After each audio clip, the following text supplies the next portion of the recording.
Hello champions, कैसे हैं आप सब? क्या हाल चाल है? फटाफट बताइए कैसे हैं आप सभी लोग। Hello hello hello hello hello. स्वागत है आपका PW little champs YouTube channel पर।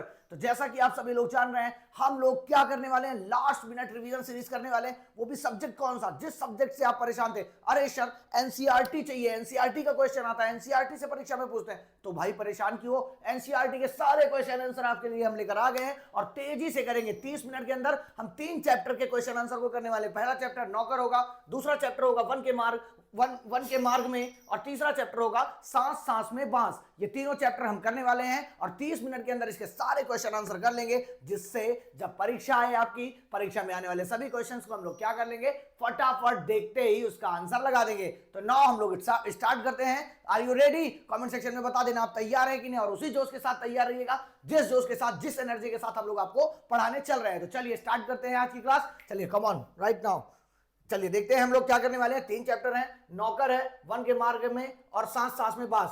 नौकर गांधी जी से संबंधित एक कहानी है, देख लेते हैं। टॉपिक्स टू बी कवर्ड में नौकर जो है वो गांधी जी से कुछ मोटिवेशन मिलेगा कि हमें नौकरों के प्रति कैसा बिहेव करना चाहिए, या हमें अपने जीवन में अपनी शारीरिक जो क्षमता है हमारी, उसका उपयोग किस तरीके से करना चाहिए। इसी के साथ वन के मार्ग में, यानी हमारे प्रभु श्री राम और सीता माता जब वन के रास्ते में जाती हैं तो सीता माता को जो कठिनाइयां देखने को मिलती हैं, तुलसीदास जी ने उसी चीज का वर्णन किया है। तो उसी का क्वेश्चन आंसर आज हम यहां पर करने वाले हैं। इसके बाद सांस सांस में बांस, यानी बांस का कितना महत्व था जब हमारी दुनिया में कुछ जानकारी नहीं थी, जब हम लोग खाना बनाना सीख रहे थे या खाने की खोज में निकले थे, तब हमारे जीवन में बांस का कितना उपयोग रहा होगा। तो चलिए स्टार्ट करते हैं, आते हैं सीधा नौकर पर। यहां पर देखेंगे हिंदी में हम लोग क्या करने वाले हैं, प्रश्न अभ्यास करेंगे। और प्रश्न अभ्यास सिर्फ और सिर्फ हम लोग एनसीईआरटी के क्वेश्चन को टच करेंगे, जो कि इंपॉर्टेंट है और जो आपके करंट ईयर क्वेश्चन पेपर आपका बनने वाला है, उसी में से सारे क्वेश्चन यहां पर हमने निकाल लिए हैं। हमारी पूरी पॉसिबिलिटीज है कि देखिए एनसीईआरटी से तो बाहर नहीं जाएगा, इसलिए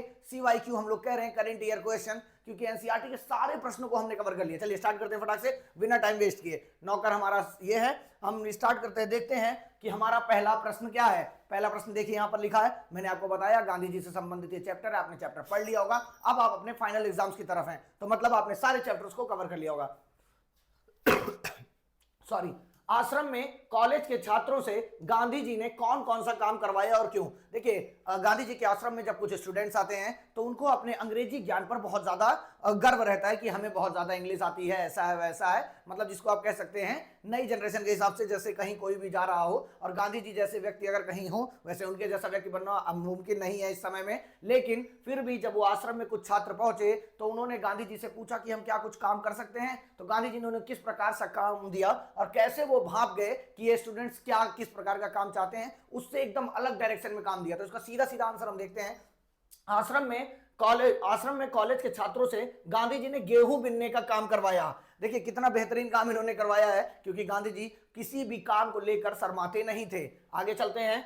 उन्हें अपने अंग्रेजी ज्ञान पर बड़ा गर्व था, जो स्टूडेंट्स थे उनको अपने अंग्रेजी ज्ञान पर बहुत ज्यादा गर्व था, इसीलिए गांधी जी ने उनसे क्या करवाया, गेहूं बिनवाने का काम करवाया। बातचीत के अंत में उन्होंने गांधी जी से कोई कार्य मांगा, चूंकि उन्हें लगा कि वे पढ़ने लिखने संबंधित कार्य देंगे, परंतु गांधी जी ने उनकी मंशा को भांपते हुए उन्हें गेहूं बिनने का कार्य क्या किया, सौंप दिया।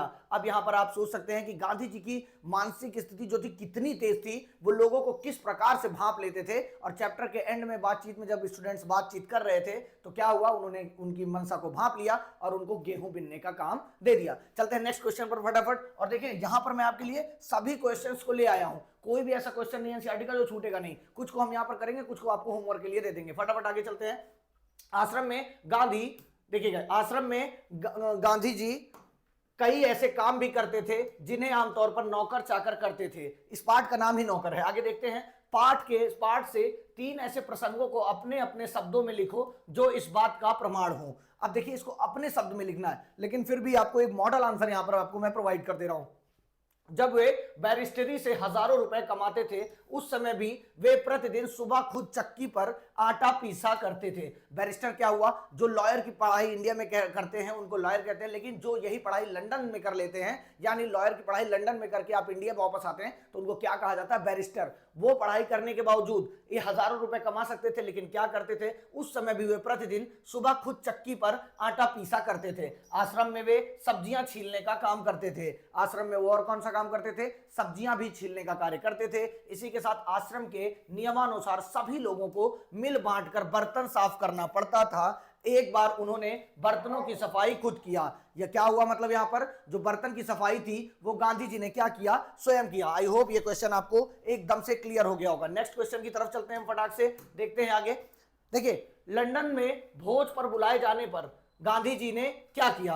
एक बार इनको लंदन पर भोज पे बुलाया गया तो गांधी जी क्या किए, वहां पर गेस्ट थे लेकिन ये कुछ समय पहले ही चले गए और वहां की रसोई में क्या करने लगे, काम करने लगे, बर्तन धुलने लगे या सारी जो भी हेल्प थी वो करने लगे। बाद में जिन्होंने बुलाया था छात्र नेता जो थे वो देखकर सरप्राइज हो जाते हैं, यही तो हमारे मेहमान हैं और ये यहाँ पर हम लोग के साथ क्या कर रहे हैं, काम कर रहे हैं। तो देखिए, लंदन में भोज पर बुलाए जाने पर गांधी जी ने वहां तस्तरियां यानी बर्तन, प्लेट, तस्तरी माने क्या होता है, प्लेट, तस्तरियां धोने, सब्जियां साफ करने और अन्य छुटपुट काम करने में छात्रों की मदद करने लगे। तो ये सीधा सीधा जवाब है। यहां पर आपका 2 नंबर में पूछा जा सकता है, 1 नंबर में पूछा जा सकता है और जो लॉन्ग क्वेश्चन है वो भी यहां पर आपके पूछे जा सकते हैं चैप्टर से संबंधित। ये सारे क्वेश्चन एनसीईआरटी से डिक्टो उठाकर यहां पर रखे गए हैं, सेम टू सेम। आप चाहे अपनी कॉपी किताब खोल लेना और देख लेना यही प्रश्न है कि नहीं।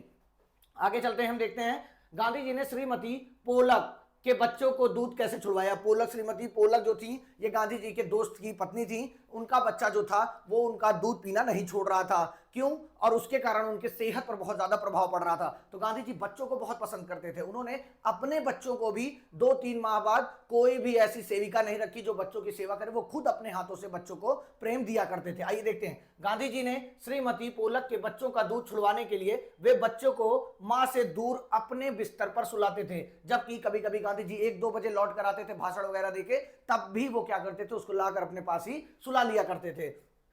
वह चारपाई के पास एक बर्तन में पानी भरकर रख लेते, बच्चे को प्यास लगे तो उसे पिला दें। एक पखवाड़े तक मां से अलग सुलाने के बाद बच्चे ने मां का दूध छोड़ दिया। तो गांधी जी बच्चों को बहुत प्रेम करते थे और यहां पर जो क्वेश्चन था उसका एकदम सटीक मॉडल आंसर यहां पर आपको मैंने प्रोवाइड कर दिया है। आगे चलते हैं नेक्स्ट क्वेश्चन की तरफ। देखिए, ये 30 मिनट की सीरीज है, नहीं तो आपको और रिवाइज कराते हैं। आपको क्या करना है, एक बार देख लीजिए, दोबारा देख लीजिए, आपको हिंदी में फिर कॉपी किताब उठाने की आवश्यकता नहीं। सीधा आप जाओगे, क्या करोगे, पेपर में सीधा लिख के आओगे और नंबर 1 भी नहीं कटना अगर आपने इतना आंसर लिख दिया जितना मैंने आपको दे दिया है, ठीक है ना। चलो मेरे चैंपियंस, मुझे पता है कि तुम पूरी एनर्जी के साथ पढ़ रहे हो। मैं जान रहा हूं क्लास 6 के बच्चे जो एकदम रॉक कर देंगे, ये 30 मिनट की सीरीज से अपने एग्जाम में टॉप करके आएंगे, ये तो मेरा भरोसा। और हिंदी में तो उनको 90+ नंबर लाना है किसी भी कीमत पे। तैयार हो, लाओगे ना, बताओ कमेंट सेक्शन में, लाओगे कि नहीं लाओगे, वादा करो मुझसे। चलो आगे चलते हैं। आश्रम में काम करने या करवाने का कौन सा तरीका गांधी जी अपनाते थे, इसे पाठ पढ़कर लिखो। पाठ आपने पढ़ लिया है, आओ देखिए क्या है इसका क्रक्स, आंसर क्या है। गांधी जी अपना काम स्वयं करते थे और दूसरों से काम करवाने में सख्ती भी बरतते थे। यानी गांधी जी जो अपना काम तो स्वयं करते थे, अपना काम किसी के ऊपर चला जाए, जबकि वो कभी कभी बीमार रहते थे, तब भी अगर उनका काम कोई कर दे तो उनको वो बुरा लगता था कि मेरा काम क्यों कोई कर रहा है, और वो खुद करते थे। लेकिन अगर दूसरों से काम करवाते थे तो भी उसमें सख्ती के साथ ही करवाते थे। आगे देखें, गांधी जी को काम करता देख उनके अनुयायी यानी उनके जो फॉलो करते थे, फॉलोअर्स उनके जो थे, अनुयायी जो थे, भी उनका अनुकरण कर कार्य करने लगते थे। जैसे मान लीजिए आपके घर में आपके पिताजी अगर घर की सफाई करने जुट जाए तो सब लोग कुछ ना कुछ करने लगते थे। इसी तरह गांधी जी को सब लोग अपना आइडियल मानते थे और मानते हैं आज भी। तो उनको जैसे वे काम करना शुरू करते थे तो क्या होता था, सब के सब अपना काम करने जुट जाते थे। इस प्रकार गांधी जी स्वयं के उदाहरण द्वारा लोगों को काम करने की प्रेरणा देते थे। तो यहां पर इस चीज का ध्यान रखिएगा, गांधी जी क्या करते थे, अपना काम करके दूसरों के लिए प्रेरणा बनते थे। चलिए नेक्स्ट क्वेश्चन। गांधी जी इतना पैदल क्यों चलते थे, बहुत ज्यादा पैदल चलते थे गांधी जी। अगर 2-4-5 मील की बात है तो लगातार पैदल ही चले जाते थे। पैदल चलने से के क्या लाभ हैं, लिखो। अब देखिए यहाँ पर आपको कई चीजों से जोड़ा जा रहा है। पैदल चलने के लाभ क्या है, तो पैदल चलने के इतने लाभ हैं जिसकी गिनती इस वीडियो में भी नहीं करा सकते अगर लगातार 30 मिनट बताए जाएं। इतने ज्यादा लाभ होते हैं पैदल चलने के। पैदल चलने से शरीर स्वस्थ रहता है, रोज पैदल चलने से शारीरिक फुर्ती बनी रहती है, शरीर में कमजोरी महसूस नहीं होती है, व्यक्ति तरोताजा महसूस करता है, तरोताजा। तो यानी क्या होता है, बहुत फ्रेशनेस आ जाती है। आप देखोगे बड़े बड़े, चाहे जिसको देख लीजिए, बाबा रामदेव देख लीजिए, या आप जिसको भी अपना आइडियल मानते हो, वो सभी लोग सुबह उठते हैं, जल्दी उठ जाते हैं, स्नान कर लेते हैं, ध्यान करते हैं, अपने अपने कामों में व्यायाम करके लग जाते हैं। तो ये सारी चीजें अपने काम से पहले क्यों करते हैं? क्योंकि उससे उनको एक पॉजिटिव एनर्जी मिलती है। आप भी जब सुबह उठिए देखिए फटाफट अगर आप नहा धो के बैठ जाइए, जो भी आप पूजा पाठ व्यायाम करते हैं, उसके बाद देखिए आपका काम जो 10 मिनट में होता था वो 5 मिनट में हो जाएगा। जो चीजें आपको 1 घंटे में करने में लग जाती थी, अगर ये सब आप करके करते हैं तो आपको 10 मिनट से ज्यादा 15 मिनट से ज्यादा नहीं लगेगा उस काम में। चलिए आगे चलते हैं। देखिए कहते हैं ना घर वाले कि सुबह सुबह उठ के पढ़ा करो। ये 4 प्रश्न जो थे हमारे, ये एनसीईआरटी के प्रश्न थे। अब एनसीईआरटी के कुछ अभ्यास हैं जो व्यवहारिक रूप में हैं, उनको भी देखते हैं। पिसाई संज्ञा है, पिसाई जो है वो संज्ञा है। पिसना संज्ञा सर्वनाम मैंने अच्छे से पढ़ा दिया, आप पढ़ लेना वहां से। पिसना शब्द से ना अगर निकाल देने पर, देखिए ना क्या है? प्रत्यय है। मैंने बताया था ना, बाद में जो जुड़ता है वो प्रत्यय है, पहले जो जुड़ता है वो उपसर्ग है। थोड़ा सा यहाँ पर ग्रामर की तरफ भी ले चलते हैं, क्योंकि एनसीईआरटी जो चीजें देता है वो बहुत अच्छे सोच समझ के देता है कि बच्चों का इससे क्या होगा, बहुत पावर बढ़ेगी, इमेजिनेशन पावर बढ़ेगी, सोचने की क्षमता बढ़ेगी, उनका कॉन्सेप्ट जो है वो एकदम क्लियर हो जाएगा। अब देखिए निकाल देने पर पिस धातु रह जाती है। पिस धातु में आई प्रत्यय, आई प्रत्यय बताया था ना, पिसाई, बुनाई, कढ़ाई, आई जिसमें आ जाए वो होता है आई प्रत्यय। जोड़ने पर पिसाई शब्द बनता है। किसी किसी क्रिया में प्रत्यय जोड़कर उसे संज्ञा बनाने के बाद उसके रूप में बदलाव आ जाता है। जैसे धोना से ढुलाई, बोना से बुलाई, बुनाई, बुनाई होगा वहां। मूल शब्द में अंत में जुड़कर नया शब्द बनाने वाले शब्दांश को क्या कहते हैं? प्रत्यय कहते हैं। इस चीज का ध्यान रखिएगा। यहाँ पर 4-5 दिए गए हैं। अब यहाँ पर इसका मूल शब्द आपको बताना पड़ेगा। बुआई का क्या होगा? कटाई का क्या होगा? कटाई का काटना। सिंचाई का सींचना, समझ रहे ना? रोपाई का रोपना, कटाई का काटना और रंगाई का रंगना। आइए देख लेते हैं। इसमें मैंने आपको 3 आपको कमेंट सेक्शन में बताना है, या फिर अपने आप से सोच के 1-2 आपको कमेंट सेक्शन में बताना है। चलिए फट से आगे देख लेते हैं इसका आंसर। देखिए संज्ञा क्या है? बुआई है। क्रिया क्या है? बोना एक क्रिया है, उसकी संज्ञा क्या हुई? बुआई। काटना से कटाई, सींचना से सिंचाई, रोपना से रोपाई, काटना से कटाई और रंगना से रंगाई। 1-2 सेंटेंस आप अपने वो उसमें लगा कर दीजिए, कमेंट सेक्शन में फटाफट दीजिए। नेक्स्ट चलते हैं। देखिए पूछा गया है इसमें, जो पिछले हम लोग चर्चा किए हैं उसमें क्या क्या किस किस चीज के बारे में पूछा गया है। तो उसमें कृषि के बारे में बात किया गया, कटाई, बुआई, रोपाई, ये सब कृषि से है। रंगना होता है कपड़े का, कटाई भी होती है कपड़े की, ठीक है ना, धागे की। तो ये कपड़े और कृषि से संबंधित दिया गया है। आगे चलते हैं नेक्स्ट। अब देखो यहां पर क्या गया, तुमने कपड़ों को सिलते हुए देखा होगा। ये सारी आसपास की चीजें जो आपकी होती हैं वो यहां पर दिया गया। यही चीजें मैं आपको इसमें नहीं करवाऊंगा। आपके मोस्ट इंपॉर्टेंट क्वेश्चन जो थे वो पहले 4 वो मैंने करवा दिया। अब इन सबको आपको जब ये मिल जाएगा आपको एप्लीकेशन पर, कहां? पीडब्ल्यू के ऐप पर आपको जाना है, ये आपको वहां मिल जाएगा। यहां से आप देख लेंगे तो थोड़ा सा आपका चीजें और क्लियर हो जाएंगी। और एग्जाम टाइम है, अगर नहीं क्लियर हो पा रहा है तो कोई बात नहीं। अब यहाँ पर पुल्लिंग और स्त्रीलिंग दिया गया है, कुछ शब्द उसी चैप्टर से पूछे गए। तो पतीला जो है वो पुल्लिंग शब्द है, स्त्रीलिंग कालिक है, भराई है, चक्की है, रोशनी है, जेल है, सेवा है। ये सारे पुल्लिंग और स्त्रीलिंग दिए गए। ये चैप्टर हो गया समाप्त। अब हम चलते हैं नेक्स्ट चैप्टर की तरफ। वन के मार्ग में, यानी प्रभु श्री राम जब अपने घर से वन की तरफ निकलते हैं तो सीता माँ भी उनके साथ और लक्ष्मण भगवान भी उनके साथ जाते हैं। उसमें बीच में तुलसीदास जी, क्या कहते हैं इसके राइटर कौन है? तुलसीदास जी हैं। इस चीज का ध्यान रखिएगा। अब वन के मार्ग में सीता माँ थोड़ी दूर चलती हैं तो वो थक जाती हैं, उनके पैरों में कांटे चुभ जाते हैं। फिर श्री राम जी किस तरह भावुक हो जाते हैं उनको देखकर। इन्हीं सारी चीजों की यहाँ पर क्या हुई है? चर्चा हुई है इस पार्ट में तुलसीदास जी के माध्यम से। आगे चलते हैं, हम देखते हैं कि यहाँ पर प्रश्न देखने का प्रयास करते हैं, कौन कौन से प्रश्न उसमें से पूछे गए। प्रथम सवैया, जैसे दोहा होता है वैसे सवैया होता है, इस चीज का ध्यान रखिएगा।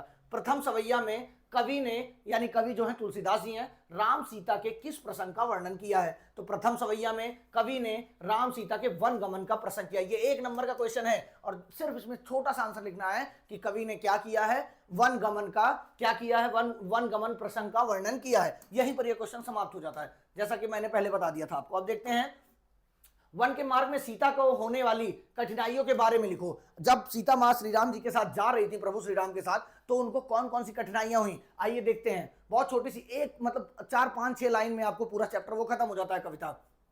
वन के मार्ग में जाते हुए सीता माता क्या हुई? थक गई थी। उनके माथे से पसीना बहने लगा और वोट उनके जो है प्यास के कारण उनका पूरा गला और ओठ जो है वो सूख गया। वन के मार्ग में चलते चलते उनके पैरों में कांटे चुभने लगे। अब यहाँ पर सिर्फ कठिनाइयां पूछी गई हैं, तो आपको सीधा जाना है कठिनाइयां क्या क्या हुई थी। ये इतनी ही कठिनाइयां हुई थी सीता माता को वन जाने के समय, ठीक है ना, ध्यान रखिएगा।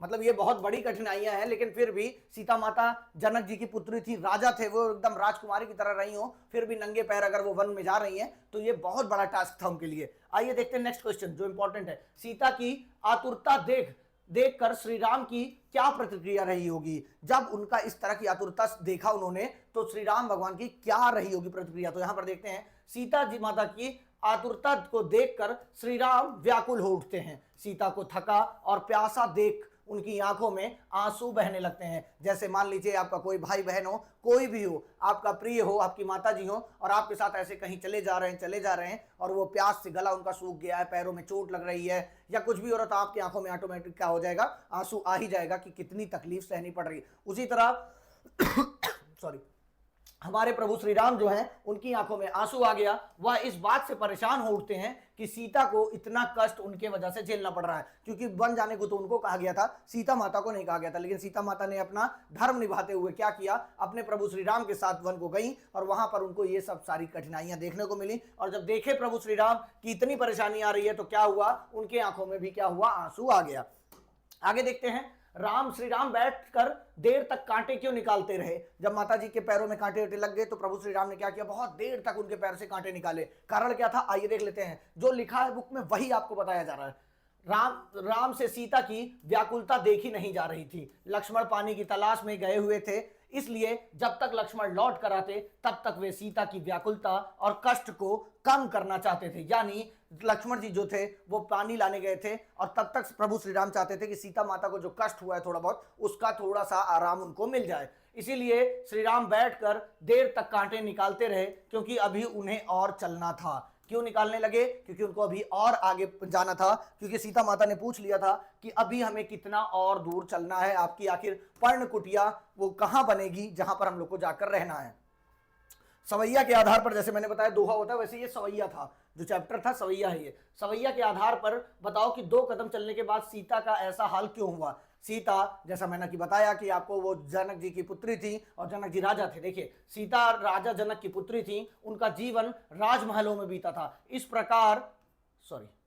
प्रकार की कठिनाइयों को उन्होंने कहीं नहीं देखा था, इसलिए अभ्यस्त ना होने के कारण उनका ऐसा हाल हुआ। अभ्यस्त माने प्रैक्टिस ना होने के कारण उनका ऐसा हाल हुआ। अब कोई एग्जाम में फेल हो जाए तो कहते सर अरे ये कैसे हो गया, तो सीधी बात है उसने प्रैक्टिस नहीं किया। उसने यहां से आकर 30 मिनट अपना नहीं दे सका कि वो पूरा क्वेश्चन पढ़ ले। 3 चैप्टर 30 मिनट के अंदर, सोचो कितना तेजी से हम लोग आपको कवर कर रहे हैं, पूरे साल का क्रक्स निकालकर यहां पर समेट दे रहे हैं। तो काहे नहीं कर रहे हो, फटाफट तुम भी करो और सब अपने दोस्तों को भी कराओ। और जितने लोग कमेंट सेक्शन करें सब अपनी हाजिरी देंगे कि समझ में आया कि नहीं। जो इतने दिन से चीजें आगे पीछे चल रही थी वो धीरे धीरे उनके दिमाग में जा रही है या नहीं जा रही है, बताना होगा आपको कमेंट सेक्शन में। ओके चलिए आगे चलते हैं। धरि धीर दये का आशय क्या है, एक लाइन थी उसमें, धरि धीर दये। इस पंक्ति का आशय है धैर्य धारण करना, यानी इस जो लाइन है इसका पूरा एग्जैक्ट मीनिंग है धैर्य धारण करना। सीता वन मार्ग पर चलते हुए, राम का साथ देते हुए, तकलीफों को सहते हुए मन ही मन स्वयं को धीरज बांध रही थी। यानी जब वो रास्ते में जा रही थी तो अपने आप को धैर्य में रख रही थी और धीरज बांध रही थी कि चलो हम आपका साथ नहीं छोड़ेंगे, आपके साथ से साथ कंधे से कंधे मिलाते हुए आगे चलते रहेंगे। चलते हैं नेक्स्ट क्वेश्चन की तरफ, क्योंकि हमें 3 चैप्टर पूरा खत्म करना है। अब देखिए, मैंने क्यों सिर्फ इंपॉर्टेंट क्वेश्चन के साथ साथ ये प्रैक्टिकल भी लिया कि क्वेश्चन कहीं से भी आ जाए, लेकिन हमारे अगर आप पीडब्ल्यू चैनल से आप देख रहे हैं तो आपका एक भी नंबर नहीं मिस होना चाहिए। मैंने इसीलिए आपको 90+ हिंदी में टारगेट दिया है। अनुमान और कल्पना, यहाँ पर अनुमान और कल्पना करना है। अपनी कल्पना से वन के मार्ग का वर्णन करो। अब आप कल्पना कर लो और वन के मार्गों का वर्णन करो। कौन सा वन आपने देखा, कभी रास्ते में आते जाते जंगल आपको दिखा होगा, वहां पर आप इमेजिन करो अगर आपको जाना पड़े तो आप क्या क्या सोच सकते हैं। ये जो आंसर है ये आप पीडब्ल्यू के ऐप पर जाइएगा, वहां से पूरा पढ़ लीजिएगा, लेकिन अपने सोचने के बाद यहाँ पर कल्पना करनी है, इसलिए आपको पहले कल्पना करिए। भाषा की बात लिखी है, यहाँ पर जो सारी चीजें दी गई हैं आपको इसमें अपनी मातृभाषा में 6 शब्द लिखना था। तो ये हो गया, ये भी चैप्टर खत्म। तीसरा चैप्टर हमारा सांस सांस में बास, ठीक है ना। अब ये चैप्टर को हम स्टार्ट करते हैं और फटाफट इसके क्वेश्चन को करते हैं। देखिए ये चैप्टर बहुत इंपॉर्टेंट है। जब हमारे शुरू में हमारे पूर्वज जो रहे होंगे वो जब अनाज की तलाश में रहे होंगे तो उनको इकट्ठा करने के लिए या कुछ सामान रखने के लिए सबसे पहले बांस का ही प्रयोग किए होंगे। शायद उनके दिमाग में बांस को प्रयोग करने का आइडिया कहां से आया होगा। चिड़िया जो अपना घोंसला बनाती है वो छोटे छोटे जो पत्तों के बीच में डंडी लगी रहती है उससे, पत्तों से, झाड़ियों से, घास से, फूस से मिलाकर घोंसला बनाती है। उसी चीज से हो सकता है उनके दिमाग में आइडिया आया हो और बांस का उपयोग उन्होंने क्या किया हो, शुरू कर दिया। चलो शुरू करते हैं। कौन सा बांस काटा जाता है और क्यों? बांस को बूढ़ा कब कहा जा सकता है? बूढ़े बांस में कौन सी विशेषता होती है जो युवा बांस में नहीं पाई जाती? देखो, चाहे प्रश्न ये आ जाए और चाहे प्रश्न ये आ जाए, अगर 2 नंबर या 5 नंबर में आ जाता है ये प्रश्न तो आपको आंसर यही सेम डिट्टो लिखना है। 1 से 3 साल की उम्र वाले बांस बूढ़े बांस कहलाते हैं। यानी 1 साल से ज्यादा जिनकी एज हो जाती है उनको, और 3 साल तक के बांस को क्या कहते हैं? बूढ़े बांस कहते हैं। ये सख्त होते हैं इसलिए आसानी से टूट जाते हैं। इसके विपरीत युवा बांस लचीला होता है, ये आसानी से नहीं टूटता है। तो आपको यही क्वेश्चन लिख के तुरंत आगे बढ़ जाना है। बांस से बनाई जाने वाली चीजों में सबसे आश्चर्यजनक चीजें तुम्हें कौन सी लगी और क्यों? देखो, हो सकता है कि आपने बहुत कम चीजें बांस में देखी होगी, लेकिन आपके आसपास जब मेले वगैरह लगते होंगे तो आप वहां जाते होंगे, या आप किसी ऐसी दुकान पर जाते हैं जो बहुत यूनिक सामान रखते हो, वहां पर ये चीजें आपको देखने को मिल जाती होंगी। हालांकि आप समझ नहीं पाते होंगे ये बांस से ही बनी हुई हैं, लेकिन आप उनको देख के बहुत अच्छा आपको फील आता होगा। हो सकता है आपके घर में भी 1-2 सामान देखने को मिल जाए। आओ फटाफट देख लेते हैं। वैसे तो बांस से विभिन्न तरह की चीजें बनती हैं, जैसे टोकरी भी बन सकती है, चटाई अगर आपने देखा होगा चटाई भी बन जाती है, बर्तन अगर आपने देखा होगा बर्तन भी बन जाते हैं इत्यादि। पर उनसे बनी हुई विभिन्न आकृतियों वाली टोकरियों, टेबल लैंप आश्चर्यजनक लगते हैं। बांस से बत्तख, चिड़िया जैसी टोकरियां बहुत सुंदर लगती हैं। आपने देखा होगा स्टाइल में बने रहते हैं बत्तख या चिड़िया जैसे, उसके बीच में कुछ सामान रखने का स्पेस होता है, वो भी बांस से बन सकता है। वो आकृतियां इतनी सजीव होती हैं कि विश्वास करना मुश्किल होता है। उसी प्रकार बांस से बने टेबल लैंप भी विभिन्न आकारों के होते हैं, और कोई चौकोर तो कोई गोल तो कोई अंडाकार होते हैं। यानी शेप साइज की बात यहां पर हो रही है। बांस से बनी जो टोकरियां होती हैं कोई गोल होती हैं, कोई चौकोर होती हैं, कोई अंडाकार होती हैं। इसी प्रकार से यहां पर आप आगे देख सकते हैं। इस तरह हाथों से बनी हुई बांस की बुनाई आश्चर्यजनक और सही में सम्मान देने योग्य है। यानी जो बुनाई हुई है बांस से, जो करतब दिखाया जाता है वो सच में क्या है? सम्मान देने योग्य है, और बिल्कुल है। बहुत देखिए, आप सूप देखे होंगे घर में, जिससे मम्मी क्या करती हैं? पछोड़ कर उसको, उससे गंदगी साफ करती हैं, गेहूं वगैरह को, चावल वगैरह को। तो वहां से आप उसको देख सकते हैं, वो आपके घर में जरूर देखने को मिल सकता है। नेक्स्ट क्वेश्चन पर तक चलते हैं। बांस की बुनाई मानव के इतिहास में कब आरंभ हुई होगी? देखो, सबसे पहली बात यहां पर एनसीईआरटी कोई भी चीज जब देता है तो बहुत सोच समझ कर देता है भाई, बहुत ज्यादा कि आप थोड़ा सा अपना दिमाग लगाओ, दिमाग बढ़ाओ कि कैसे शुरू होगा। अभी इस प्रश्न को देखने के बाद बहुत सारे ऐसे क्यूरियस बच्चे होंगे जिनके दिमाग में आया हो आखिर इसका उपयोग हम लोग के पूर्वज के दिमाग में आया कैसे। जैसे एक मेरा भांजा है, वो भी बहुत क्यूरियस है, वो भी फटाफट सारी चीजों को क्या करता है? पूछने लगता है। देखिए, कहा जाता है मानव और बांस की बुनाई का रिश्ता तब से आरंभ माना जाता है जब से मनुष्य ने भोजन इकट्ठा करना शुरू किया होगा। भोजन इकट्ठा करना शुरू होगा, सर कैसे? भोजन इकट्ठा शुरू किया होगा तो बांस का क्या लेना देना? आओ देख लेते हैं क्या लेना देना है।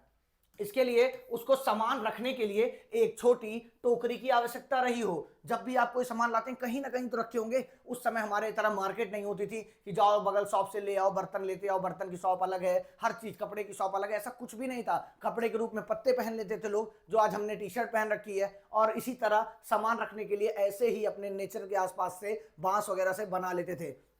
ये भी हो सकता है कि उसने ये प्रेरणा चिड़िया के घोंसले से प्राप्त की हो, और उसी से ये बुनाई सीख कर बुनाई करना आरंभ कर दिया हो। यानी जो चिड़िया घोंसला बनाती थी उसको भी देखकर, जैसे हम कोई चीज देखते हैं तो हम ऑब्जर्व करते हैं, उससे भी हम कुछ क्रिएटिव कर सकते हैं। इसी तरह हमारे पूर्वज भी जो रहे होंगे उन्होंने क्रिएटिव करने का प्रयास किया होगा। चलिए नेक्स्ट क्वेश्चन की तरफ चलते हैं। आई होप ये क्लास आपको एकदम बेहतर तरीके से समझ में आ रही होगी, और 3-3 चैप्टर करके मैं खत्म करूंगा। मैंने 1-2 चैप्टर नहीं लिया, मैंने इसलिए 3-3 चैप्टर लिया है। चलिए आगे चलते हैं फटाफट।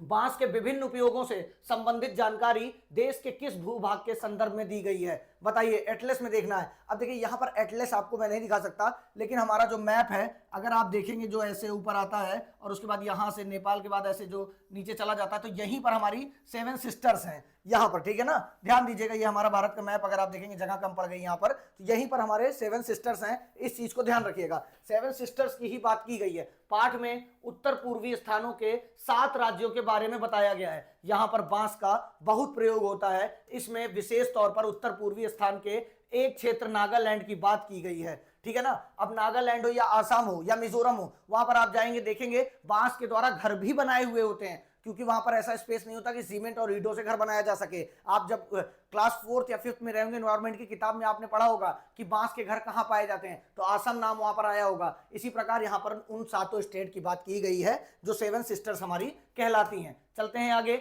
अब देखिए, यहां से जो है उपयोग की बात शुरू हो गई है, ठीक है ना? उपयोग की बात में क्या क्या है देखिए, बांस के कई उपयोग इस पाठ में बताए गए, लेकिन बांस के उपयोग का दायरा बहुत बड़ा है। नीचे दिए गए शब्दों में मदद से तुम इस दायरे को पहचान सकते हो क्या? अब संगीत में बांस का कैसे? वाद्य यंत्र आप देखे होंगे ना, उसमें भी बांस का प्रयोग होता है। मच्छरदानी जो लगती है, उसके जो चारों बांस लगते हैं वो क्या होते हैं? बांस के ही होते हैं। फर्नीचर, बहुत सारे फर्नीचर आते हैं, देखिए जैसे फर्नीचर के बांस, वहाँ फर्नीचर जितने होते हैं लगभग में बांस का उपयोग किया जा सकता है। और प्रकाशन यानी बांस के जो भुरभुरे हो जाते हैं एकदम, उसको क्या करते हैं, बांस का जो बुरादा होता है किताब या कागज बनाने के काम आता है। ये हो गई प्रैक्टिकल की बात। चलिए अब आगे देखते हैं आपके क्वेश्चंस इसमें कुछ हैं। देखिए प्राकृतिक संसाधन दैनिक उपयोग की वस्तुएं ये हैं, ये आपको देखकर बताना है मुझे कमेंट सेक्शन में कि क्या क्या हो सकती हैं। यहां पर उत्तर भी दिया गया, उत्तर आप पढ़ लीजिएगा, इतना इसमें कोई भी महत्वपूर्ण नहीं है। ये सारी चीजें यहां पर मैंने आपको दे दिया है। दिया क्यों है? क्योंकि आपको क्या करना है, आपको देख लेना है एक बार बस। ये क्वेश्चन आने वाला नहीं है मुझे लगता है, लेकिन अगर आ ही गया तो क्या करोगे, इसलिए कोई भी चीज इस 30 मिनट के अंदर छूटनी नहीं चाहिए। जिन जगहों की सांस में बांस बसा है, अखबार और टेलीविजन के जरिए उन जगहों को कैसी तस्वीर तुम्हारे मन में बनती है। अब आप सोचोगे सांस सांस में बांस, यानी मतलब कुछ तो इंपॉर्टेंट होगा जो इस चैप्टर का नाम इस तरह रखा गया है। तो हमें लगता है कि वहां दूर दूर तक आप अपने इमेजिनेशन से बताओ, अगर सांस सांस में मतलब आपको लगता होगा दूर दूर तक बांस होगा, बांस के ही सारे गांव के लोग मिलकर बांस पे ही काम कर रहे होंगे। इस प्रकार की सारी इमेजिनेशन आपकी एनसीईआरटी के माध्यम से बढ़ जाता है। इस पार्ट में बहुत सारी चीजें ऐसे दी गई हैं। अब यहाँ पर देखिए ये भी आपको उसी से संबंधित है। तो यहाँ पर आपका ये चैप्टर जो है समाप्त होता है। तर्जनी उंगली में कहते हैं, अब यहाँ पर उंगली बताना है आपको, तर्जनी किसको कहते हैं, मध्यमा किसको कहते हैं, अनामिका, कनिष्ठा, ये सारे आपको क्या करना है, विद्यार्थियों को खुद बताना है और हिंदी में भी उनका नाम सीखना है, ठीक है ना। बाकी ये सारी चीजें यहाँ पर आपको दी गई हैं और समरी यहाँ पर आपका तीनों चैप्टर के मोस्ट इंपॉर्टेंट क्वेश्चंस खत्म हो गए और जो आपका प्रयोग वाला भी है वो भी मैंने यहाँ पर आपको दे दिया है। तो हमने क्या किया, पाठ नौकर को पढ़ा, उसके प्रश्न आंसर को हमने, उसके बाद क्या किया, वन के मार्ग में पढ़ा और हमने सांस सांस में बात, ये तीनों चैप्टर हमने अच्छे से एकदम क्या किया, फिनिश कर दिया। तो मेरे चैंपियंस कैसी लगी क्लास, कैसी रही आपका टाइम, क्या आपको पता चला कि हमने 30 मिनट बिता लिया है, या जितने मिनट भी हमने बिताए हैं यहां से क्या आपको कुछ भी अगर महत्वपूर्ण जानकारी मेरी तरफ से मिली हो, या आपको लगता हो कि एक बार में रिवीजन हो गया, ये बहुत शानदार तरीका है,